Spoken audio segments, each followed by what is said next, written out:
Imagine yourself as a lady being pregnant for your brother. Imagine yourself as a man living with the reality that your own sister is pregnant for you. The shocking story of this brother-sister couple who are expecting their first child together underscores the importance of asking questions before getting intimate in a relationship. If you were in their shoes, what would you have done? Would you have done anything differently? In African culture and in most parts of the world, incest is frowned upon. It is seen as an abomination. Those who indulge in it are believed to have attracted a curse upon themselves and their family, and in most cases, it is believed that this curse extends to the community. This is why everyone speaks against it, and it is against this background that Brian and Brianna found themselves in. Their case is heartbreaking and complicated because they are victims of circumstances. We have been dating for 2 years. Is it true, babe? And we are not a normal couple. We should also add that. Yeah. Before we talk about the shocking details of this relationship, let me tell you that they are not the only ones that have been found to engage in incest. For example, in 2018, in our village, Ekulobe, Anambra State, a 23-year-old mathematics teacher, Chadi Gobi Ezibekwe, got married to his 17-year-old sister. To confirm that this relationship was evil and abnormal, a Catholic priest in the village, Reverend Father Samuel Chukwuka, said that the relationship was as a result of ignorance and there is no way it could have come from God. This is an abomination. How could this be possible? How could two siblings living under the same roof in an African setting in Igbo land got married? These were questions begging for answers in the minds of everybody. The entire village was against it. They have attracted a curse upon themselves and their family. But how could this be possible? What really happened? This marriage was orchestrated by their elder brother, Paul Ezebekwe. As at then, he was the owner and pastor of the Dwelling Fullness of God's Church. He claimed that he had a vision, and in that vision, God revealed to him that his younger sister was going to be a wife to his younger brother. Something the people of Judah told David when David became a king, you are the bone of our bone. You are. So he said that the bone of my bone and flesh of my flesh is your blood, is your immediate family. Then one day he brought out to the hand of my sister in the spirit realm like this. He said that I am the one I'm talking about. It's not for me. Why? Both the color, the bodies, or whatever, the fingernail and everything. He said, look at the one. Is this for? They didn't tell other members of their family about this dream. It appeared like they only told their sister because it was only when she confirmed that she also had the same vision that they now called together all the members of the family and tell them about their dream and intention to get married. How did his brother take the message? I wanted to believe it, even though I will die on it or something like that. I wanted to believe it through the visions and every other thing. And on 15th January, being in the evening, I was told to announce that marriage that day. I was just announcing it as we are standing here. Now, if this person is just a human being to be a witness to me, I just told them. Even I didn't call them one after the other today. I just came out. I want to tell the whole family today that we have believed to marry ourselves. Surprisingly, the family didn't seem to object much, except for the eldest son in the family, who spoke strongly against it and said that it was never going to happen. We don't know how Mr. Paul did it, but he succeeded in wedding his younger siblings as husband and wife in his church, Fullness of God's Church. To back up this evil deed that he has done, he quoted the Bible to support it. He defended it, saying that one advantage of this kind of relationship is that it discourages divorce. This was an unprecedented evil. It was an abomination. The entire village became very angry. The mother complained that the neighbors and the community no longer visit or talk to them. They have been ostracized. The young girl who willingly accepted this marriage also complained that she received bad treatment in school and from members of the community. The youths in the community were even more angry. They were not taking any of it. They don't want their land to be desecrated. Hence, they moved down to the church where this marriage had taken place and burnt it down. They wanted to go to the family house to destroy it too before the traditional ruler of the community intervened. The traditional ruler of the community, Mr. Gabriel Ezuku, admitted that it was a great abomination which could have led to the burning down of the entire family house if this had happened in the olden days. By their action, they had brought a curse upon themselves and their family. Hence, cleansing and purification were required. But first, the siblings were asked to renounce the marriage. After this was done, it was followed by a spiritual cleansing and purification before the community can accept them back. After the killings in Jericho, accepted that he was wrong. He said he was sorry and confessed that he didn't commit the abomination because he was desperate for a woman. He committed this evil act because he believed in the vision which they had. This story is the very opposite of the chilling story of Brian and Brianna. They were born and raised in different towns in Kenya. As fate would have it, they got admission into the same university to study different courses, but both were extremely good at painting. So they started off as strangers, then schoolmates, friends, and eventually lovers, only to realize that they are siblings after 2 years of being together as lovers. The details of this story will definitely shock you. Brian and Brianna were 21 and 19 respectively when this story made headlines. They were in the same school, but unknown to each other until a mutual friend told Brianna that she knew a guy who behaved like her and showed the same personality as her. Naturally, as an outgoing girl in the university, Brianna was naturally eager to meet this other guy that behaved like her. This was fate calling. She kept disturbing her friend to introduce her to the other guy. And eventually they met in a party, just like their mutual friend had said. They truly had the same personality, and this made it very easy for them to click and get along. They are university students, young and free, so they started going out together. And the one thing leading to the other, they eventually ended up in each other's arms as lovers. They became two beautiful lovebirds to be held in the campus to the envy of others. It was indeed a match made in heaven. Their love grew in strength and was stronger. They began to talk about future plans and settling down after school. But suddenly the unexpected happened and it brought everything crashing. It was a beautiful afternoon. Brian and Brianna had come back from school and they were cuddled up in their bed resting. Then Brianna was casually going through her phone until she came across a picture of her father and decided to show her husband to be whom her father is. I imagine that they must have been talking about their parents in the past, never knowing that they are related. What a small world. When Brian saw the picture, he froze and his heart stopped for a moment. It was as though heaven was given to him and then taken away. He never imagined that the girl who has given him so much love is his sister. We are in Africa. This is incest. It is an abomination. What would his mother say? What would his friends and neighbors say? How was he to face the shame and stigma? Brian had never expected this ugly situation and he could not handle it. He fell into depression. But Brian seemed less worried, or perhaps more stronger. She was already pregnant for his brother or his partner, and terminating the pregnancy was not part of her plans.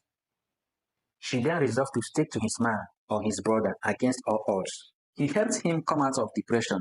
They didn't cause this. It was none of their fault. So why should they suffer for it? Together they decided that they will fight and sustain their love, even if it means the whole world fighting them.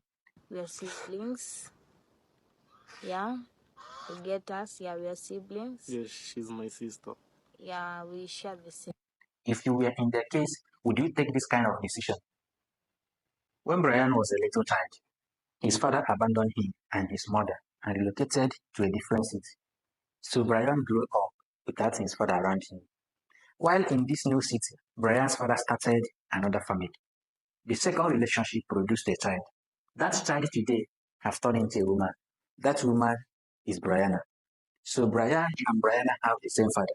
Brian is her stepbrother and she is his stepsister. The realization of this truth and the pressure from family could not make them to abandon each other to change their minds. Neighbors, friends, everyone who cared advised them against continuing with the relationship, pointing out that it has serious consequences, but they insisted that nothing was going to separate them. This couple feel that people should understand them and sympathize with them instead of criticizing them. They argue that anyone in their situation would do the same thing, especially now that Brian is pregnant. Clearly, it was not their fault. They didn't want the mistakes of their parents to destroy what they feel for each other. But continuing the relationship was their own choice, even though what happened was not their fault. Brianna was raised by her mother because her father was hardly there. But her mother also disowned her for refusing to leave the relationship. Brian's mother was also angry in the beginning, but later she decided to give the young couple her support. Their father was later aware of this situation, but he neither reached out or gave him support. Neighbors and members of the community see them as outcasts. But that didn't stop this couple who have vowed to remain together against all odds. Many have called it lust, but I doubt. Whether their strong bond is due to blood relation or love, we have no way of telling. But what we know is that they really love and care for each other. Brian is epileptic, and Brianna is always taking him to hospital and bringing him back. She also believes that no one will care for him the way he does. Hence, leaving him was going to make his life more difficult. Besides being wrong morally, scientists believe that offspring from this kind of relationship will have some sort of genetic disease or deformity.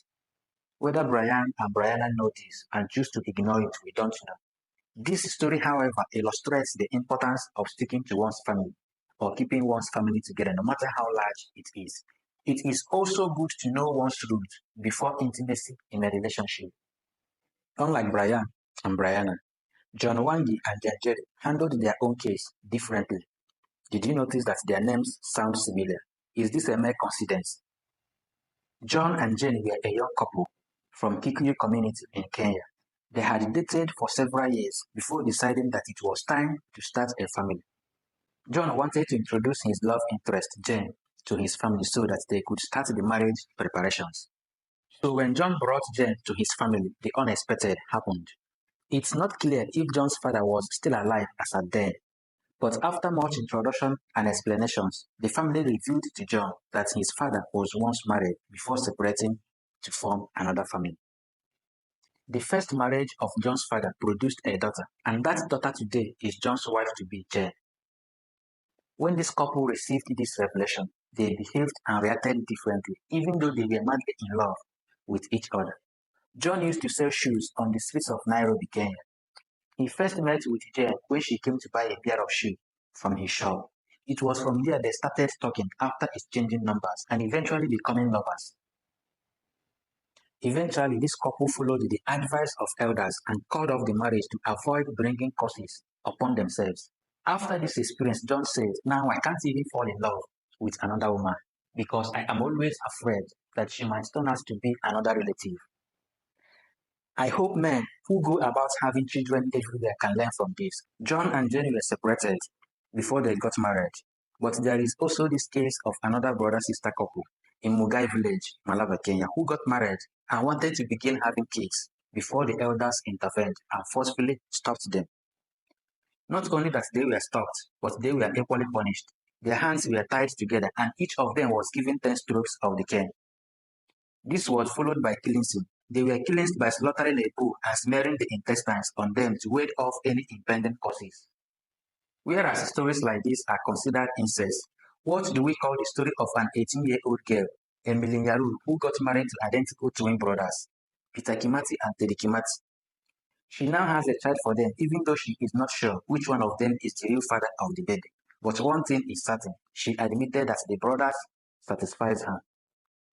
Peter first met Emily and they fall in love, and it was a beautiful one. But Peter was doing something else that Emily wasn't aware of.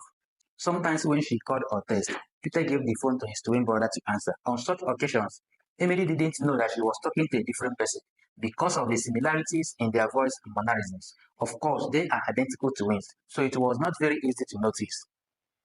After going out for some time, Peter decided it was time to introduce his twin brother Teddy to the love of his life.